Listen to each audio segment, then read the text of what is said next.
और তিতাবৰত হৃদয় বিদাৰৰ ঘটনা সংঘটিত হৈছে পুত্ৰৰ মৃতদেহ আনিব নোৱাৰাৰ শোকতে দৰিদ্ৰ পিতৃৰ আত্মহত্যা বহিৰাজ্যত কৰ্মৰত তিতাবৰৰ দুজনকৈ যুৱকৰ মৃত্যু হৈছে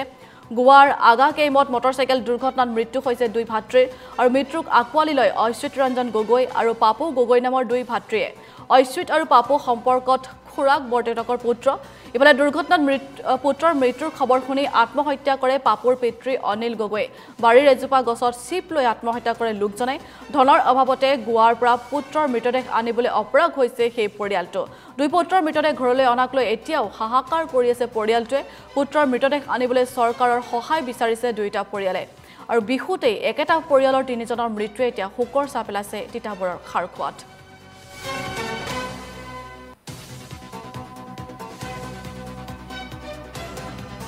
ইতিমধ্যে কথাখিনি আপোনালোকে গম পাইছে যে দুটি সন্তান আজি আমাৰ গাঁৱৰ পৰা নাইকিয়া হ'ল দুটা সন্তানে অতি দৰিদ্ৰ পৰিয়ালৰ সন্তান আৰু এই খবৰ পোৱাৰ লগে লগে পিতৃৰ মাতৃৰ মনত সকলোৰে আমাৰ হ'লেও এটাই বজাৰ থাকিব যে আমি নিজৰ সন্তানক কেনেকৈ আনি নিজৰ চোতালত থিয় কৰি আমি সৎকাৰ কৰিব পাৰোঁ আৰু এই আশা তেখেতৰ সপোনত বাস্তৱ নহ'ব বুলি ভাবি ইতিমধ্যে এজনৰ পিতৃয়ে ছুইচাইড কৰিছে আৰু কাষতেই এখন জেগাৰ ইপাৰৰ আনটো পৰিয়ালৰ অন্য এটি সন্তান মৃত্যু হৈছে সেইটো পৰিয়ালকো বহুত ৰাইজে বজাই বহাই কিবা ৰখা দৰে ৰাখিছে আমি ভাবিছোঁ সেইটো পৰিয়ালটো তেনেকুৱা এটা অঘটন নঘটক আৰু সদৌ শেষত আমি আটাইয়ে গাঁও সমাজ সকলোৱে মিলি মাননীয় মুখ্যমন্ত্ৰী মহোদয় এটাই অনুৰোধ জনাব খোজোঁ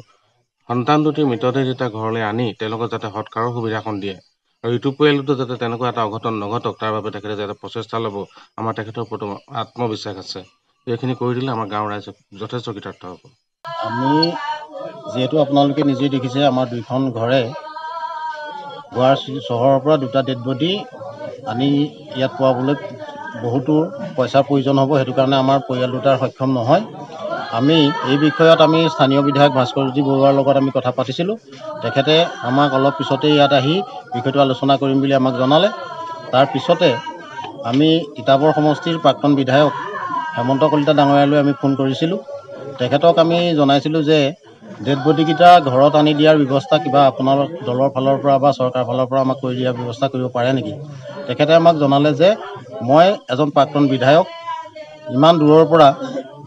ডেড বডিসমূহ ঘৰলৈ অনাৰ ব্যৱস্থা কৰিব পৰা কোনো সুবিধা এই মুহূৰ্তত নাই বুলি আমাক জনালে